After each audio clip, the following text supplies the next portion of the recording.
दोस्तों, कैसे हैं? चलिए आज हम लोग सीडीपी की क्लास को स्टार्ट करते हैं और सीडीपी के बारे में जानते हैं कि आखिरकार सीटेट में सीडीपी क्या क्या पूछा जाता है, सीडीपी में क्या क्या पूछा जाता है, सीडीपी का सिलेबस क्या है और सीडीपी में हम लोग को क्या क्या जानकारी प्राप्त करना है।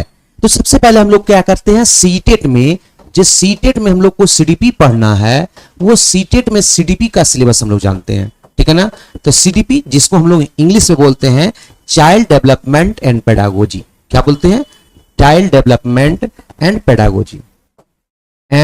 पेडागोजी ठीक है। इसको हिंदी में बोलते हैं बाल विकास एवं शिक्षण शास्त्र, बाल विकास एवं शिक्षण शास्त्र, शिक्षण शास्त्र। मैं आपको बता दूं कि आपके एग्जाम में, सीटेट के एग्जाम में ये 30 नंबर का क्वेश्चन रहता है, ठीक है ना। 30 नंबर का क्वेश्चन मतलब 30 क्वेश्चन रहता है और 30 क्वेश्चन रहता है और 30 क्वेश्चन 30 मार्क के रहते हैं, ध्यान रखेंगे, ठीक है। अब आपके एग्जाम में सीटेट से कौन कौन सा चैप्टर पढ़ना है, सीटेट में कौन कौन सा चैप्टर पढ़ना है, क्या क्या पढ़ना है, इसके बारे में हम लोग चर्चा करते हैं। तो सबसे पहले हम लोग सीडीपी का सिलेबस जानते हैं, नहीं क्या जानते हैं? सिलेबस ऑफ सीडीपी, ठीक है ना। क्या क्या पढ़ना है सीडीपी में? तो सबसे पहला जो चैप्टर पढ़ना है वो वृद्धि एवं विकास को पढ़ना है, वृद्धि एवं विकास को पढ़ना है, ठीक है। दूसरा चैप्टर जो पढ़ना है, जिसको आप इंग्लिश में ग्रोथ एंड डेवलपमेंट भी बोल सकते हैं, दूसरा चैप्टर जो पढ़ना है वो आपको मनोवैज्ञानिकों के बारे में पढ़ना है, जो 3 मनोवैज्ञानिक के बारे में आपको जानकारी जनरली आपको जानना है, जिसमें सबसे पहले जीन पियाजे, दूसरा लेव वाइगोस्की और तीसरा मनोवैज्ञानिक जो जानना है वो लॉरेंस कोहलबर्ग के बारे में जानना है, लॉरेंस कोहलबर्ग के बारे में जानना है, ठीक है। इस तीनों मनोवैज्ञानिकों के बारे में दूसरा चैप्टर में हमको क्या करना है? अध्ययन करना है। तीसरा जो चैप्टर पढ़ना है उसका नाम है समाजीकरण, ठीक है, सोशलाइजेशन। और चौथा जो चैप्टर पढ़ना है उसका नाम है बाल केंद्रित शिक्षा एवं प्रगतिशील शिक्षा, बाल केंद्रित शिक्षा एवं प्रगतिशील शिक्षा, ये आपको पढ़ना है चौथा चैप्टर में, क्लियर। इसके आगे हम लोग देखेंगे तो 5वां चैप्टर में हमको पढ़ना है बुद्धि के बारे में, ठीक है। कहीं कहीं आपको बुद्धि और बहुआयामी बुद्धि भी लिखा रहेगा, इंग्लिश में हमको इंटेलिजेंस और मल्टी डायमेंशनल इंटेलिजेंस बोलते हैं। छठा जो चैप्टर पढ़ना है वो पढ़ना है मोटिवेशन के बारे में, अभिप्रेरणा के बारे में, ठीक है। और 7वां जो चैप्टर पढ़ना है वो समावेशी शिक्षा के बारे में पढ़ना है, जिसको हम लोग बोलते हैं इंक्लूसिव एजुकेशन, समावेशी शिक्षा के बारे में पढ़ना है। और 8वां जो चैप्टर पढ़ना है वो अधिगम के बारे में पढ़ना है, लर्निंग के बारे में पढ़ना है। और 9वां जो चैप्टर पढ़ना है वो आकलन एवं मूल्यांकन के बारे में पढ़ना है, अर्थात उसको हम मूल्यांकन के बारे में बोलते हैं, मूल्यांकन के बारे में पढ़ना है। और 10वां जो चैप्टर पढ़ना है वो विविध पढ़ना है। इस विविध में आपको क्या जानकारी प्राप्त करना है? इस विविध में हम लोग चल जाते हैं एनसीएफ, एनईपी, ठीक है ना, और लैंग्वेज बेस्ड जो होंगे उसके बारे में हमको पढ़ना है। मोटा मोटी बोलने का मतलब यह हो गया कि सीडीपी में यही 10 चैप्टर को अध्ययन करना है और यही 10 चैप्टर से हमको क्वेश्चन आता है। तो ये ध्यान रखेंगे कि इस 10 चैप्टर को अच्छी तरह से अध्ययन करना है। आपके एग्जाम में जो पूछा जाता है उसको बारीकी से आपको क्या करना? अध्ययन करना है, ठीक है। तो आज हम लोग क्या करते हैं, पहला चैप्टर जो आपको दिया गया वृद्धि एवं विकास, उसके बारे में जानकारी प्राप्त करते हैं और उसके बारे में हम लोग अध्ययन करते हैं, ठीक है। तो चलिए हम लोग पहला चैप्टर स्टार्ट करते हैं जिसका नाम है वृद्धि एवं विकास, वृद्धि एवं विकास, और इसके बारे में हम लोग अध्ययन करते हैं, ठीक है ना। इंग्लिश में इसको बोलते हैं ग्रोथ एंड डेवलपमेंट। क्या बोलते हैं? Growth and development. ठीक है, इंग्लिश में ग्रोथ एंड डेवलपमेंट बोलते हैं, हिंदी में वृद्धि एवं विकास कहते हैं। देखिए एक बात ध्यान रखेंगे, मेरा पढ़ाने का स्टाइल यह है कि मैं हमेशा कहता हूं अगर कोई भी चैप्टर आपको पढ़ना है तो सबसे पहले आपको यह ध्यान देना होगा कि उस चैप्टर में क्या क्या पढ़ना है। बस पढ़ते जा रहे हैं ऐसा नहीं होना चाहिए। कोई भी चैप्टर पढ़ना है तो सबसे पहले यह ध्यान देना कि आखिरकार उस चैप्टर में क्या क्या पढ़ना है। अर्थात बोलने का मतलब यह हुआ कि उस चैप्टर का हम लोग स्ट्रक्चर पहले ड्रॉ करेंगे कि आखिरकार क्या क्या पढ़ना है। तो उसी प्रकार जैसे वृद्धि विकास एक चैप्टर लिए तो इसमें हमको क्या क्या पढ़ना है, तो ध्यान रखेंगे वृद्धि विकास जो चैप्टर है उसमें सबसे पहला जो आपको अध्ययन करना है वो वृद्धि के बारे में जानना है। क्या जानना है? वृद्धि क्या चीज होता है। और जब वृद्धि जान जाएंगे तो फिर हम जानेंगे कि विकास क्या चीज होता है। क्लियर? और जब ये दोनों चीज जान जाएंगे तो फिर हम जानेंगे कि दोनों के बीच अंतर क्या है। मैंने पहला क्रिटिकल पॉइंट मेरा क्या हो गया कि वृद्धि क्या है, विकास क्या है, दोनों के बीच का अंतर क्या है। क्लियर है तक? दूसरा पॉइंट यह जानना है कि जो वृद्धि विकास हुआ आखिरकार किसमें हुआ? बालक में हुआ। तो ये बालक में जो हुआ उसके कौन कौन से क्षेत्र में होते हैं। तो अगला जो पॉइंट देखेंगे वो देखेंगे बालक के विकास के क्षेत्र, बालक के विकास के क्षेत्र, बालक के विकास के क्षेत्र। ठीक है ना, इंग्लिश में इसको बोलते हैं domain of development of child. बाद में चर्चा करेंगे कि इसके अंतर्गत क्या क्या हमको जानना है। तीसरा जो पॉइंट बनाएंगे वो ये बनाएंगे कि जो विकास होगा वो किसी ना किसी अवस्था में होगा। अर्थात हम ये जानने का प्रयास करेंगे कि बालक की विकास की बहुत सारी अवस्था होती है, तो उस अवस्था के बारे में जानेंगे। नेक्स्ट क्रिटिकल पॉइंट बताएंगे कि बालक की विकास की अवस्था, बालक की विकास की अवस्था, बालक की विकास की अवस्था, इसके बारे में हम लोग अध्ययन करेंगे। क्लियर? ये 3 पॉइंट हो गया। इसके अलावा क्या होता है समझिए बात को, इस वातावरण में बहुत सारे ऐसे कारक हैं जो बालक की विकास को प्रभावित करती है। यहां प्रभावित का अर्थ हुआ कि नकारात्मक और सकारात्मक दोनों। ठीक है ना, तो इस वातावरण में बहुत सारे ऐसे कारक हैं, तत्व हैं जो बालक के विकास को प्रभावित करती है। तो उसके बारे में हमको ध्यान देना, जैसे बाद में बताऊंगा, जैसे वंशानुक्रम है, वातावरण है, लैंगिक भिन्नता है, आहार है, पोषण है, बुद्धि है, बहुत सारे ऐसे कारक है जो बालक के विकास को प्रभावित करती है। तो नेक्स्ट जो पॉइंट हमको देखना है वो देखना है क्या चीज, नेक्स्ट जो पॉइंट देखना है वो देखना है बालक के विकास को प्रभावित करने वाले कारक। क्या देखना है? बालक के विकास को प्रभावित करने वाले कारक, बालक के विकास को, बालक के विकास को प्रभावित करने वाले कारक, प्रभावित करने वाले कारक। ठीक है ना, ये पॉइंट को हमको देखना है।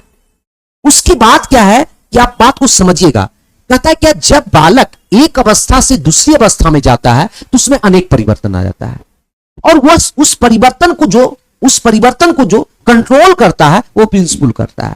क्योंकि आप जानते हैं कि बालक की विकास जो है, विकास की जो प्रक्रिया होती है वो काफी जटिल और विशाल है। ठीक है ना, इसलिए इस चीज को संरक्षित करने के लिए, नहीं उसको क्या करने के लिए, कंजर्वेशन करने के लिए हम लोग को प्रिंसिपल को ध्यान देना होगा। अर्थात मोटा मोटी बोलने का मतलब हुआ कि हमको जानना है बालक के विकास के सिद्धांत के बारे में। ठीक है ना, तो अगला पॉइंट क्या हो गया, बालक के विकास का सिद्धांत, बालक के विकास का सिद्धांत, ये आपको जानना है।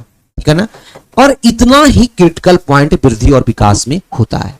आप ध्यान रखेंगे कि वृद्धि विकास में इतना ही क्रिटिकल, ये 5 जो पॉइंट देखे, यही 5 पॉइंट के बारे में हमको अध्ययन करना है। आप कोई भी सवाल वृद्धि विकास को लाइए, वृद्धि विकास से बेस्ट कोई भी सवाल आप लाइए, यही 5 क्रिटिकल पॉइंट ऐसा है जहां से क्वेश्चन आपको आता है। ठीक है ना, और इसी के बारे में हमको अध्ययन भी करना है। ठीक है ना, क्योंकि यही इतना पॉइंट बना, और जब इतना ही क्रिटिकल पॉइंट बना तो यही से सवाल आएगा। अब एक एक करके हम लोग सारे पॉइंट को अध्ययन करेंगे आज, और हम लोग को जानकारी प्राप्त करेंगे। क्लियर है तक? आगे बढ़ते हैं हम लोग।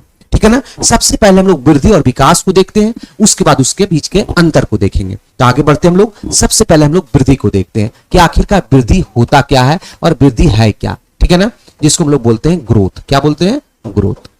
ठीक है, अब इसके बारे में थोड़ा सा अध्ययन करते हैं। क्लियर? अब देखिए वृद्धि क्या है, समझिए बात को। तो वृद्धि क्या होता है, वृद्धि का जो तात्पर्य होता है वो बालक के शरीर के बाह्य रूप में दिखने वाली मात्रात्मक परिवर्तन से है।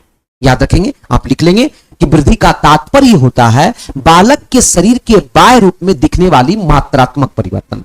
जैसे समझिए बात को, जैसे मान लिया जाए आज आपका वजन 2 kg है और कल आपका 4 केजी हुआ, तो 2 से 4 केजी जो मात्रात्मक परिवर्तन हुआ इसी को हम लोग वृद्धि कहते हैं। क्लियर यहां तक?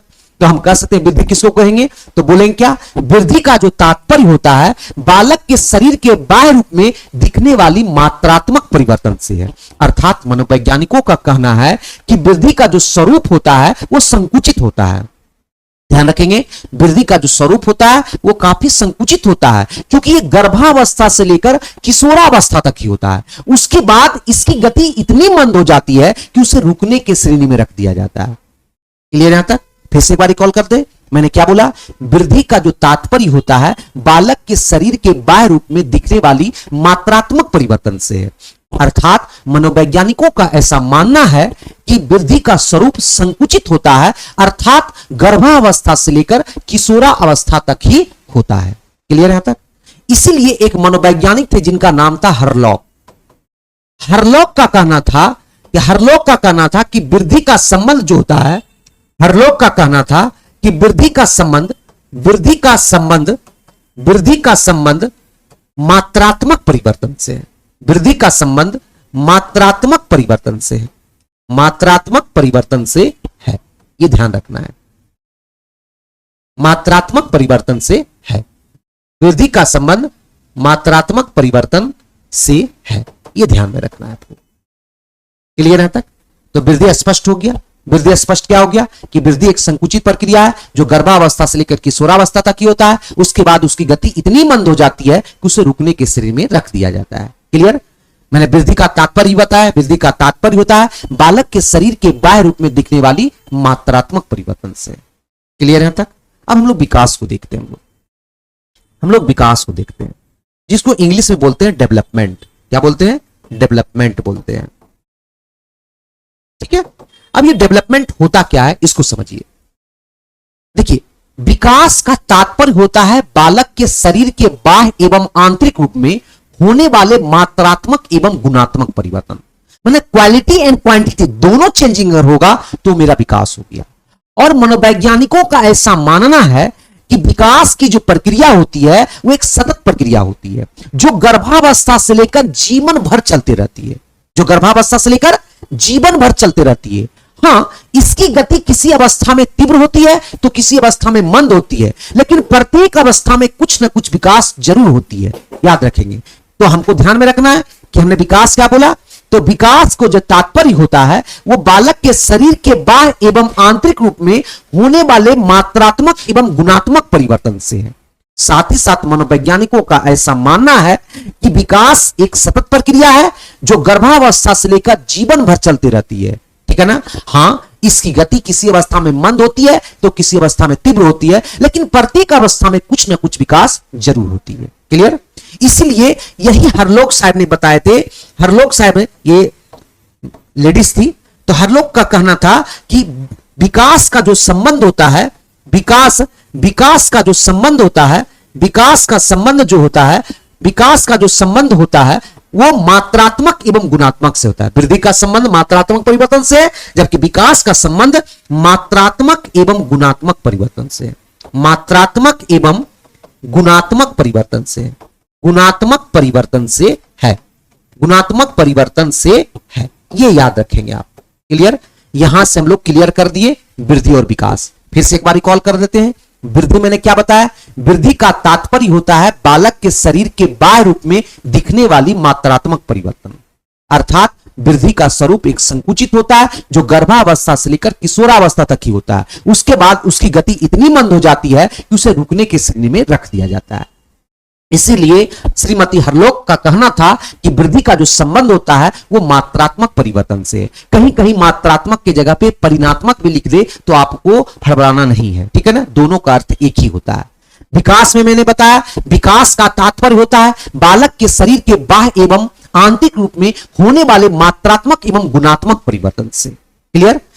क्योंकि आप जानते हैं कि विकास की प्रक्रिया एक सतत है, अर्थात विकास एक सतत प्रक्रिया है जो गर्भावस्था से लेकर जीवन भर चलती रहती है। हाँ, इसकी गति किसी अवस्था में तीव्र होती है तो किसी अवस्था में मंद होती है, लेकिन प्रत्येक अवस्था में कुछ ना कुछ विकास जरूर होती है। इसलिए श्रीमती हरलॉक का कहना था कि विकास का जो संबंध होता है वो क्या होता है? मात्रात्मक एवं गुणात्मक दोनों होता है।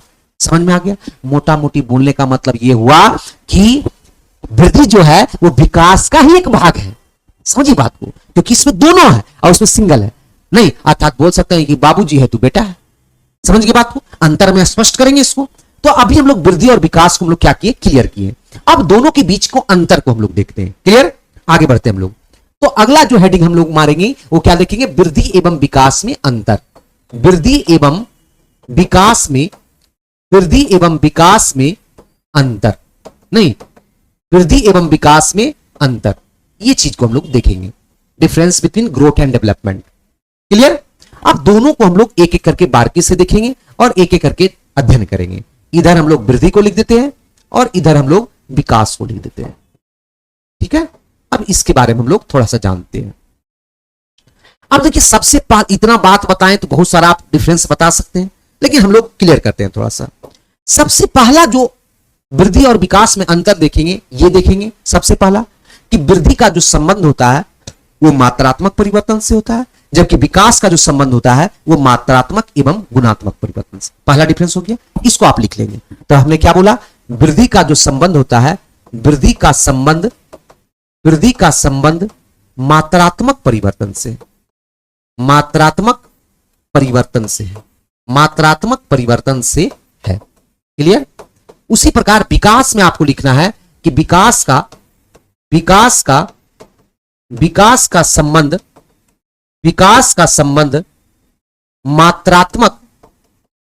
मात्रात्मक एवं गुणात्मक परिवर्तन से है, गुणात्मक परिवर्तन से है, मात्रात्मक एवं गुणात्मक परिवर्तन से है। क्लियर? बोलने का अर्थ यह हुआ कि वृद्धि ही विकास का एक भाग है, जबकि विकास अनेक क्षेत्रों में होता है। तो दूसरा पॉइंट ये भी लिख लेंगे कि वृद्धि जो है विकास का एक भाग है। वृद्धि विकास का एक भाग है, एक भाग है। ठीक है ना? जबकि हम कह सकते हैं कि विकास अनेक क्षेत्रों में होता है, विकास अनेक क्षेत्रों में होता है, अनेक क्षेत्रों में होता है। क्लियर? ये 2 पॉइंट क्लियर हो गया। हम लोग 2 पॉइंट क्लियर कर लिए। तीसरा पॉइंट ये भी बोल सकते हैं कि वृद्धि का स्वरूप जो होता है वो संकुचित होता है, जबकि विकास का स्वरूप व्यापक होता है। तो ये भी लिख लेंगे कि वृद्धि का स्वरूप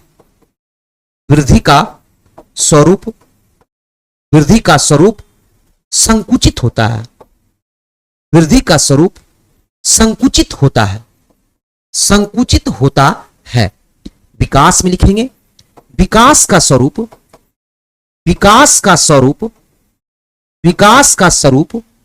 व्यापक होता है, व्यापक मतलब बड़ा होता है, व्यापक होता है। ये क्लियर कर लिए। मतलब 3 पॉइंट को हम लोग क्लियर कर लिए, वृद्धि और विकास में अंतर। 1-2 पॉइंट और चर्चा कर लेंगे। ठीक है ना? इधर हम लोग का वृद्धि था और इधर हम लोग का विकास था। क्लियर? अब नेक्स्ट पॉइंट ये देखेंगे कि वृद्धि को आसानी से आप माप सकते हैं। जैसे मान लिया किसी का 2 केजी से 5 केजी होगा, आराम से नाप लिए, लेकिन 2 घंटा में आप में कितना विकास हुआ इसको जजमेंट करना काफी कठिन हो जाता है। तो आप कह सकते हैं वृद्धि को आसानी से मापा जा सकता है, जबकि विकास को आसानी से मापा नहीं जा सकता है। इसको मापने के लिए हम लोग मनोवैज्ञानिक पद्धति का उपयोग करते हैं, अर्थात आकलन करके करते हैं। क्लियर? कोई दिक्कत यहां पे? आइए थोड़ा सा। तो हम लिख सकते हैं कि वृद्धि को आसानी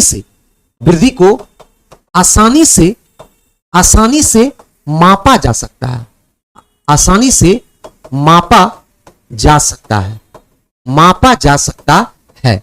नहीं, जैसे आप कह सकते हैं जैसे लंबाई, चौड़ाई, मोटाई, नहीं, ये सब आप क्या कर सकते हैं, इसको मेजरमेंट कर सकते हैं। क्लियर? जबकि विकास को आसानी से मापा नहीं जा सकता है। तो आप लिख सकते हैं विकास को आसानी से मापा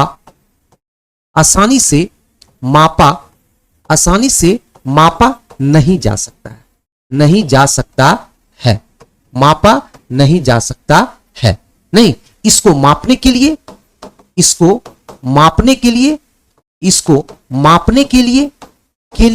हम लोग मनोवैज्ञानिक मनोवैज्ञानिक मनोवैज्ञानिक पद्धति का उपयोग करते हैं, मनोवैज्ञानिक पद्धति का उपयोग करते हैं, उपयोग करते हैं, उपयोग करते हैं, उपयोग करते हैं, ठीक है ना। जैसे जैसे जैसे अवलोकन करके, ऑब्जर्वेशन करके, जैसे अवलोकन करके, अवलोकन करके, ठीक है। ये बात आपको ध्यान में रखना है।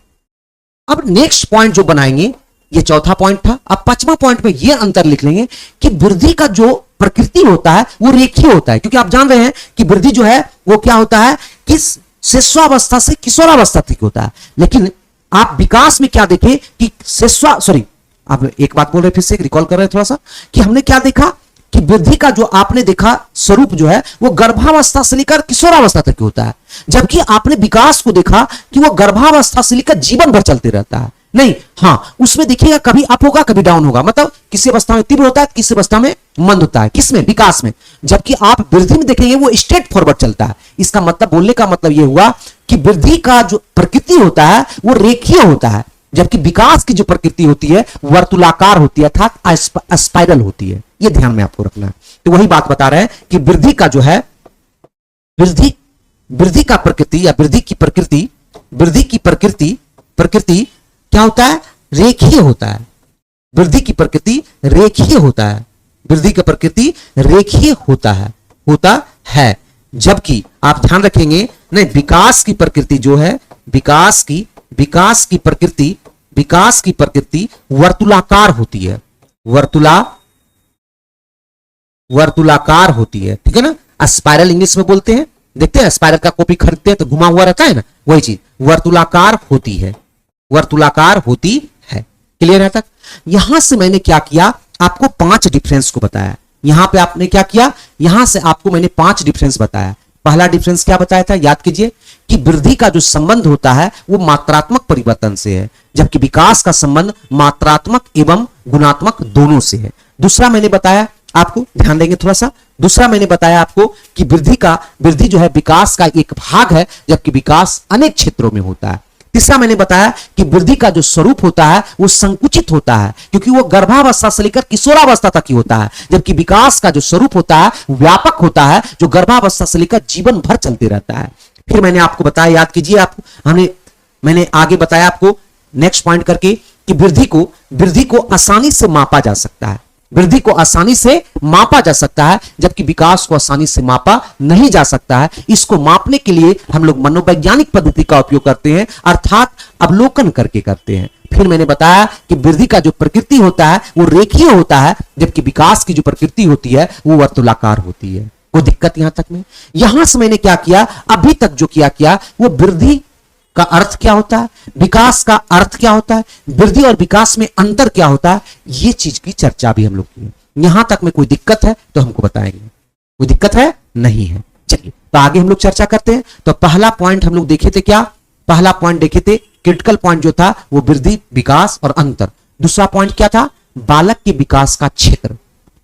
आगे हम लोग उसकी चर्चा करेंगे। अगला हेडिंग क्या था, बालक के विकास का क्षेत्र, बालक के विकास का क्षेत्र, ठीक है ना। इंग्लिश में इसको बोलते हैं domain of development of child. क्या बोलते हैं, डोमेन ऑफ डेवलपमेंट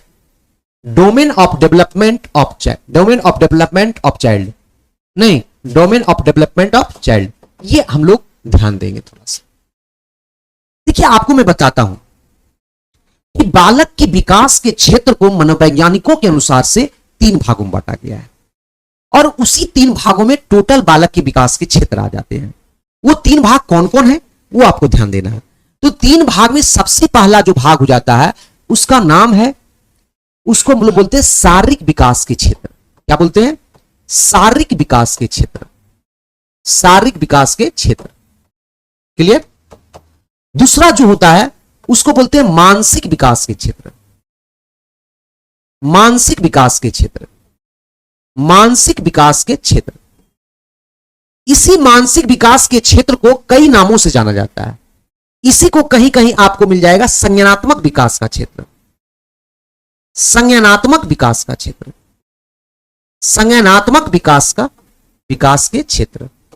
इसी को इंग्लिश में बोला जाता है cognitive development, COGNITIVE, cognitive development. अगर ये भी ना आ रहे तो इसी जगह पे आपको रहेगा बौद्धिक विकास का क्षेत्र, बौद्धिक विकास का क्षेत्र, विकास का क्षेत्र। मतलब आप बोल सकते हैं कि इतने नामों से मानसिक विकास के क्षेत्र को जानते हैं। और तीसरा जो क्षेत्र होता है उसको हम लोग बोलते हैं सामाजिक विकास के क्षेत्र, सामाजिक विकास के क्षेत्र, सामाजिक विकास के क्षेत्र। अर्थात मनोवैज्ञानिकों के अनुसार से बालक के विकास के क्षेत्र को 3 भागों में बांटा गया है। शारीरिक विकास के क्षेत्र, मानसिक विकास के क्षेत्र और सामाजिक विकास के क्षेत्र। और इन्हीं तीनों क्षेत्रों को बराबर बराबर से ध्यान देना होता है, क्योंकि मनोवैज्ञानिकों का कहना है अगर किसी बालक में सर्वांगीण विकास करना चाहते हैं, संपूर्ण विकास करना चाहते हैं, तो इन तीनों क्षेत्रों को बराबर बराबर से ध्यान देना होगा। अगर किसी भी क्षेत्र में अगर ऊपर नीचे हुआ अर्थात कम ज्यादा हुआ तो बालक का सर्वांगीण विकास नहीं हो सकता है। इसीलिए मनोवैज्ञानिकों का कहना है कि अगर किसी बालक में सर्वांगीण विकास करना चाहते हैं तो इन तीनों क्षेत्रों को बराबर बराबर ध्यान देना होगा। क्लियर है तक? अब हम लोग एक एक क्षेत्र के बारे में अच्छी तरह से अध्ययन करते हैं। क्लियर? चलिए हम लोग शारीरिक विकास के क्षेत्र के बारे में जानते हैं। शारीरिक विकास के क्षेत्र, शारीरिक विकास के क्षेत्र, शारीरिक विकास के क्षेत्र, इसके बारे में हम लोग अध्ययन करते हैं। ठीक है? अब देखिए शारीरिक विकास के क्षेत्र किसको बोलते हैं। देखिए शारीरिक विकास नाम से आपको लग रहा होगा कि शारीरिक विकास का तात्पर्य होता है कि शरीर के अंगों का विकास, अर्थात मांसपेशियों का विकास, हड्डियों का विकास, तंत्रिका तंत्र का विकास, मतलब शरीर के अंगों के विकास में जो परिवर्तन शामिल होता है वो शारीरिक विकास के अंतर्गत आता है।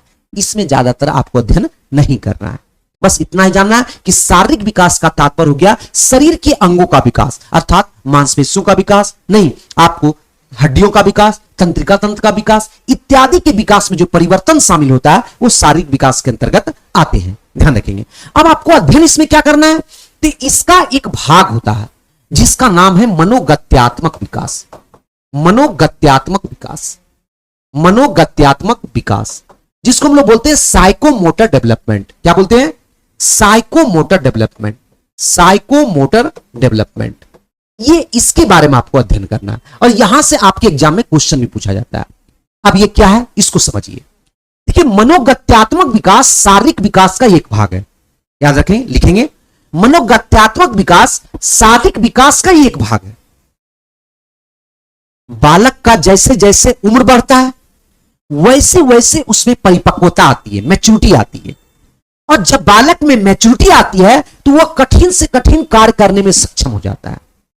ऐसा इसलिए क्योंकि उसमें उसके मस्तिष्क और बॉडी पार्ट के बीच एक अच्छा तालमेल बन जाता है और इस तालमेल के क्रम में जो विकास होता है उसी को बोलते हैं मनोगत्यात्मक विकास।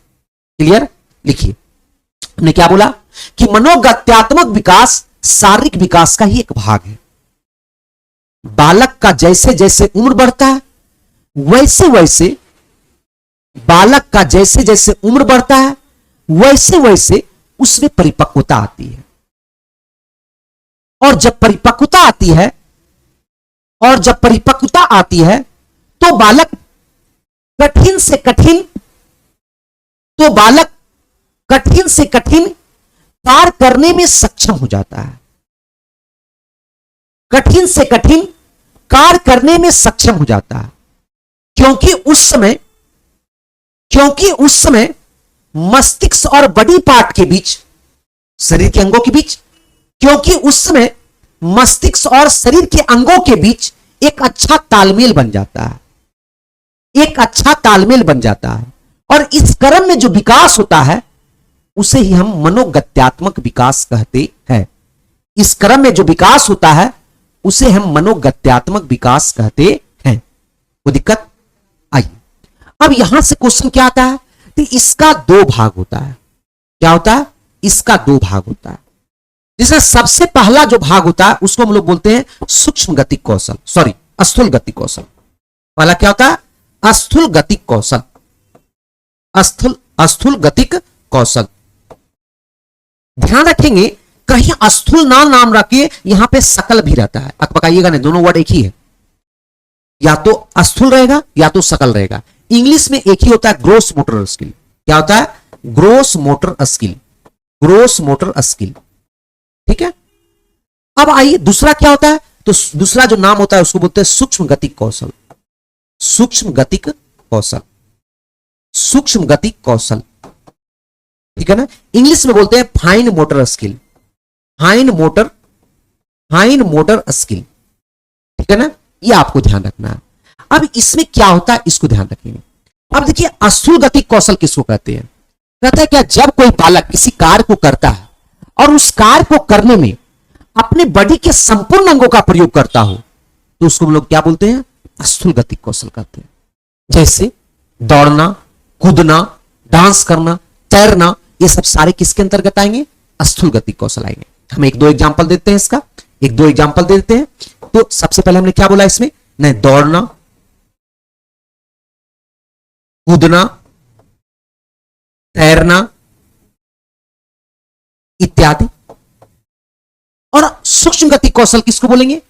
तो यदि किसी बालक कोई कार्य करता है, नहीं आप कहां लिख सकते हैं इसको, किसी कार्य करने में अगर बालक अपने शरीर के किसी खास अंगों का प्रयोग करता हो, तो उसे हम लोग क्या बोलते हैं? सूक्ष्म गतिक कौशल कहते हैं। जैसे जैसे आप बोल सकते हैं, क्या बोल सकते हैं? पढ़ना। आप पढ़ते हैं तो आप देखिए क्या आपको यूज होता है? आंख का, हाथ का, शरीर का, सब अंग का तो यूज नहीं होता है। पढ़ना हो गया, लिखना हो गया, माला बनाना हो गया, स्वेटर बुनना हो गया, बहुत सारे एग्जाम्पल जिसमें शरीर के कुछ खास अंगों का प्रयोग होता हो, तो उसको हम लोग क्या बोलेंगे? उसको हम लोग सूक्ष्म गतिक कौशल कहेंगे। ध्यान रखेंगे।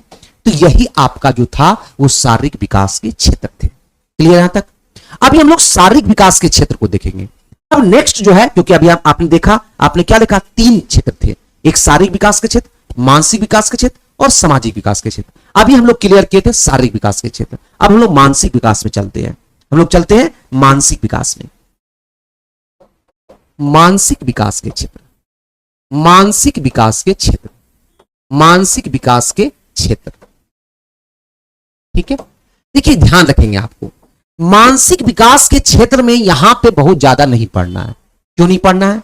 क्योंकि दूसरा चैप्टर जो आपको 3 मनोवैज्ञानिकों के बारे में बताएं, जीन पियाजे, लेव वाइगोत्स्की, कोहलबर्ग, तो जीन पियाजे, लेव वाइगोत्स्की, ये दोनों जो है मानसिक विकास के बारे में ही बताया है। तो वहां से हम लोग डिटेल पढ़ेंगे।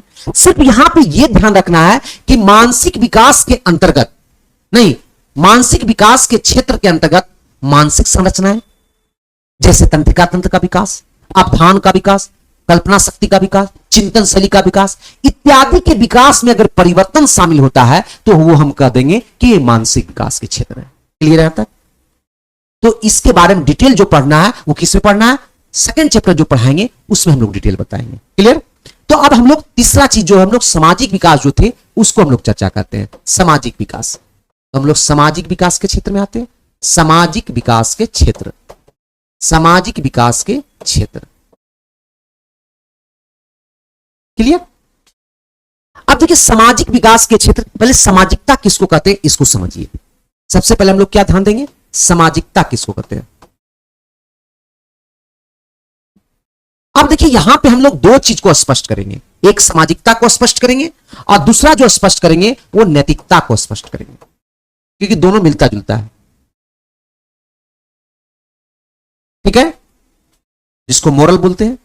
अब देखिए क्या होता है, सामाजिकता किसको कहते हैं इसको समझिए। पहले मनोवैज्ञानिकों का कहना है कि बालक या व्यक्ति किसी ना किसी वातावरण या समाज में रहते हैं, तो जिस समाज या जिस वातावरण में रहते हैं उसके कुछ नियम होते हैं, उसके कुछ कानून होते हैं, उसकी कुछ योग्यताएं होती है। अगर बालक इन सबों को मान लेता है तो उसमें नैतिकता कहलाता है, नहीं मानता है तो अनैतिकता कहलाता है। क्लियर है तक?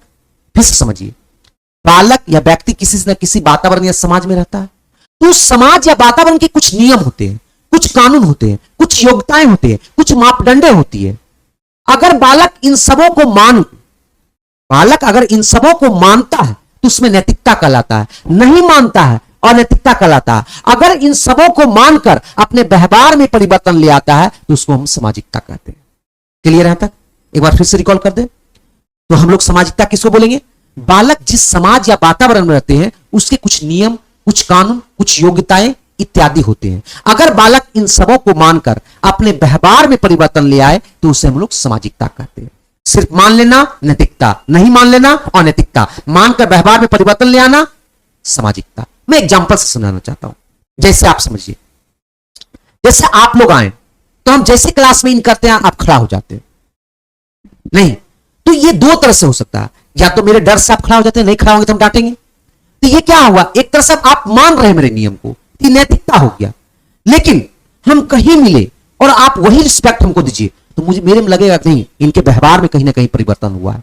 तो जो व्यवहार में परिवर्तन होता है उसको हम लोग सामाजिकता कहते हैं। सिर्फ नियम कानून को मान लेना नैतिकता, नहीं मानना अनैतिकता। क्लियर है यहां तक? आप ध्यान रखेंगे थोड़ा सा इसका, आप ध्यान रखेंगे कि सामाजिक विकास के जो क्षेत्र होते हैं इसको भी बांटा गया। इस सामाजिक विकास के क्षेत्र को दो भागों में बांटा गया। इस सामाजिक विकास के क्षेत्र को दो भागों में बांटा गया। पहला भाग को बोलते हैं संवेगात्मक विकास, संवेगात्मक विकास, इंग्लिश में बोलते हैं इमोशनल डेवलपमेंट। और दूसरा भाग बोलते हैं नैतिक विकास। अभी हमने चर्चा कर दिया, इसमें और भी चर्चा करेंगे अभी नैतिक विकास। अभी ये सामाजिक विकास का भाग है, अब इसको समझिए। अब संवेगात्मक क्या होता है समझिए, ध्यान रखेंगे। संवेग का तात्पर्य जो होता है वो उत्तेजना से होता है, अर्थात बालक की उत्तेजित अवस्था ही संवेग कहलाता है। फिर सुनिए क्या बोले, संवेग का जो तात्पर्य होता है उत्तेजना से होता है, अर्थात आप कह सकते हैं कि बालक की उत्तेजित अवस्था ही संवेग कहलाता है। दूसरे शब्दों में हम कह सकते हैं कि अगर बालक के शरीर के बाह्य एवं आंतरिक रूप में कुछ परिवर्तन देखने को मिलता है, जैसे हृदय चाप बढ़ना, सांस गति बढ़ना, हाथ पैर इत्यादि में परिवर्तन दिखाई देना, तो इसको देख के हम पता लगा लेते हैं कि बालक संवेग की स्थिति में है। क्लियर यहां तक? कोई दिक्कत यहां तक? तो संवेग क्या हुआ, तो संवेग का तात्पर्य उत्तेजना से होता है, अर्थात बालक जब उत्तेजित होता है उसी को हम लोग संवेग कहते हैं। क्लियर? इसलिए बोलता है यही संवेग जो है बालक को क्रियाशील बनाती है। तो यहां पे नोट करके एक पॉइंट ध्यान में रखना है कि संवेग ही बालक को क्रियाशील बनाती है, क्रियाशील बनाती है। आप अभी देख रहे हैं जो हम ऐसे कर रहे हैं, किसका करनामा है, संवेग का करनामा है। तो याद कीजिए, मैं अभिप्रेरणा जब पढ़ाऊंगा, नहीं जब अभिप्रेरणा पढ़ाऊंगा तो वहां 14 प्रकार का संवेग और मूल प्रवृत्ति की चर्चा करूंगा, जिसके बारे में विलियम मैकडूगल ने अपनी पुस्तक आउटलाइन ऑफ साइकोलॉजी में 1905 ईस्वी में जिक्र किया। उसके बारे में जब हम अभिप्रेरणा पढ़ाएंगे तो बताएंगे। फिलहाल आप ये देखेंगे कि संवेग ही बालक को क्या करते हैं, एक्टिव करता है, अर्थात क्रियाशील बनाता है। क्लियर यहां तक? आपको ध्यान देना है कि ये संवेग जो है, ध्यान देना है, ये संवेग जो है दो प्रकार के होते हैं। ये संवेग जो होते हैं वो दो प्रकार के होते हैं, एक सकारात्मक संवेग, एक नकारात्मक संवेग। एक सकारात्मक संवेग, एक नकारात्मक। सकारात्मक संवेग बालक के विकास की गति को वृद्धि कर देती है, जैसे हर्ष, उल्लास, खुशी, आनंद, ये सब क्या है, सकारात्मक संवेग है। जब आप खुशी रहेंगे ना तो अच्छे अच्छे काम को आप करेंगे, नहीं आपकी मानसिकता एकदम सकारात्मक होगी। तो कहते हैं ना संवेग दो प्रकार के होते हैं, एक सकारात्मक संवेग, एक नकारात्मक संवेग। सकारात्मक संवेग बालक की विकास की गति को तीव्र करती है, जैसे खुशी, आनंद, हर्ष, उल्लास, ये सब क्या है, सकारात्मक संवेग है। नकारात्मक संवेग क्या होता है, तो नकारात्मक संवेग बालक की विकास की गति को धीमी कर देती है, जैसे भय, ईर्ष्या, द्वेष, कलह, ये सब क्या है, नकारात्मक संवेग है जो बालक की विकास की गति को क्या करती है, और भी धीमी कर देती है। इसलिए कहते हैं नकारात्मक संवेग से हम लोग दूर रहना चाहिए और हमेशा अपने आप में सकारात्मक संवेग को, नहीं सकारात्मक संवेग की ओर जाना चाहिए। क्लियर यहां तक? ये क्या था, आपका संवेगात्मक विकास का पार्ट था। अब लोग नैतिक विकास की बात करते हैं। अभी हम लोग तुरंत बोले कि नैतिक विकास के क्षेत्र के अंतर्गत नैतिक कर्तव्य, चरित्र संबंधित नैतिक विशेषताएं, ये सारे शामिल होते हैं। अर्थात बोलने का मतलब यह हुआ कि बालक किसी न किसी वातावरण या समाज में रहते हैं तो समाज के कुछ नियम होते हैं, कुछ कानून होते हैं, कुछ योग्यताएं होती है, कुछ मापदंडें होती है। अगर बालक इन सबों को मान लेता है तो उसमें नैतिकता कहलाता है, नहीं मानता है अनैतिकता कहलाता है। ध्यान रखेंगे बालक में नैतिक विकास पूर्ण रूप से जो परिपक्व होता है वो किशोरावस्था में होता है। तो याद रखेंगे किस अवस्था में, तो किशोरावस्था में जो है नैतिक विकास पूर्ण रूप से परिपक्व होता है। ठीक है ना? बालक जब किशोरावस्था में जाता है तो वहां नैतिकता का विकास पूर्ण रूप से परिपक्व हो जाता है। क्लियर यहां तक? यही आपका था बालक के विकास के क्षेत्र। तो आज हम लोग क्या किए, दो टॉपिक को खत्म किए। एक पहला चैप्टर का नाम वृद्धि विकास था, उसमें हम लोग क्या चर्चा किए, जो हमने सबसे पहले बताया था उसका क्रिटिकल पॉइंट में क्या क्या बताए थे, वृद्धि क्या होता है, विकास क्या होता है, उसके बीच का अंतर क्या होता है। दूसरा पॉइंट बताए थे बालक के विकास का क्षेत्र। तीसरा पॉइंट बताए थे बालक के विकास की अवस्था। चौथा पॉइंट बताए थे बालक के विकास को प्रभावित करने वाले कारक। पांचवा पॉइंट बताए थे बालक के विकास का सिद्धांत। अभी हम लोग जो चर्चा किए थे वो चर्चा किए बालक में वृद्धि कैसे होती है, विकास कैसे होती है, उसके बीच का अंतर क्या होता है, और बालक के विकास का क्षेत्र, जिसमें 3 क्षेत्र की चर्चा किए थे, जिसमें सबसे पहला शारीरिक विकास का क्षेत्र, दूसरा मानसिक विकास का क्षेत्र, तीसरा जो है सामाजिक विकास का क्षेत्र। ये आपको अभी हम लोग क्लियर किए। आज कल हम लोग जो देखेंगे वो देखेंगे बालक के विकास की अवस्था। तो हेडिंग ले लेंगे, कल हम लोग क्या देखेंगे, बालक के विकास की अवस्था। हेडिंग ले लेंगे बालक की विकास की अवस्था, बालक की विकास की अवस्था, बालक की विकास की अवस्था, अर्थात इसको इंग्लिश में बोलते हैं stage of development of child. क्या बोलते हैं, stage of development of child, stage of development of child. ये आपको अगली क्लास में हम लोग चर्चा करेंगे। अगली क्लास में इसकी चर्चा करेंगे कि अलग अलग मनोवैज्ञानिकों ने अलग अलग बालक की विकास की अवस्था बताया, लेकिन समानता 5 ही होता है, मैं बताऊंगा नहीं, जिसमें प्रसव पूर्वावस्था हो गया, शिशुअवस्था हो गया, पूर्व बाल्यावस्था हो गया, उत्तर बाल्यावस्था हो गया, किशोरावस्था हुआ। फिर हम लोग देखेंगे कि हर एक अवस्था का अपनी अपनी कुछ विशेषता है, उस सारी चीज को देखेंगे। अभी तो फिलहाल स्टार्ट ही किए हैं, ठीक है ना। आराम से इस वीडियो को देखिए और एक एक करके अध्ययन कीजिए। आपको कहीं ना कहीं लगेगा कि हम वृद्धि विकास में थोड़ा सा अब खुशी महसूस कर रहे हैं, क्योंकि जब तक कॉन्सेप्ट आपके पास नहीं आएगा तो उसमें आप क्या करेंगे, उन्हें बुस्ट नहीं हो पाएंगे। नहीं, आप जब बुस्ट नहीं होंगे तो उसमें मन नहीं लगेगा। क्लियर। तो आप क्या करेंगे, बार बार वीडियो को देखिए और वहां पे अगर कहीं पे दिक्कत हो तो आप फिर से ट्राई करेंगे, जरूर क्लियर हो जाएगा। क्योंकि मैं एक एक के बारे में सब चीज डिस्कस किया हूं और सारे वीडियो में बताया हूं। आप उसको देखिए, सुनिए और अपना क्या कीजिए, अपने जो प्रॉब्लम है उसको समाधान कीजिए। क्लियर। तो आज यही रहने देते हैं। Thank you. जय हिंद, जय भारत।